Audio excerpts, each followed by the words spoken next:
Big boss Malayalam season 7 ആരംഭിക്കാൻ ഇനി ദിവസങ്ങൾ മാത്രമാണ് ശേഷിക്കുന്നത്. ഓഗസ്റ്റ് 3-ന് ഷോയുടെ ഗ്രാൻഡ് ലോഞ്ച് നടക്കുമെന്നാണ് റിപ്പോർട്ടുകൾ വരുന്നത്. സീസൺ 6 വലിയ വിജയമായിരുന്നെങ്കിലും കടുത്ത വിമർശനങ്ങളായിരുന്നു നേരിട്ടത്. ശക്തരായ മത്സരാർത്ഥികളെ അവതരിപ്പിച്ചില്ലെന്നായിരുന്നു ഏറ്റവും കൂടുതൽ വിമർശനങ്ങൾ ഉണ്ടാക്കിയതും. എന്നാൽ ഇത്തവണ വിവാദ താരമായ രേണു സുധിയുടെ പേരും പ്രഡിക്ഷൻ ലിസ്റ്റിൽ വരുന്നുണ്ട്. തുടക്കം മുതൽ രേണുവിന്റെ പേര് ചർച്ചയായിരുന്നു. എന്നാൽ ഇതുവരെയും തന്നെ ബിഗ് ബോസിൽ നിന്നും വിളിച്ചിട്ടില്ലെന്ന് ആവർത്തിച്ച് പറയുകയാണ് രേണു. വിളിക്കുകയാണെങ്കിൽ തീർച്ചയായും താൻ മത്സരിക്കുമെന്നും രേണു വ്യക്തമാക്കിയിട്ടുണ്ട്.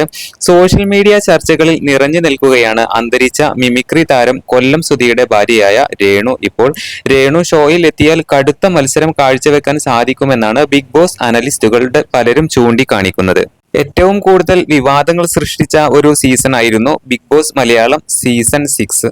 അതുകൊണ്ട് തന്നെ ഇക്കുറി മത്സരം കടുത്തില്ലെങ്കിൽ ഷോക്ക് സ്വീകാര്യത ലഭിക്കില്ലെന്ന് ആരാധകരിൽ ഒരു വിഭാഗം ചൂണ്ടിക്കാട്ടുന്നുണ്ട്.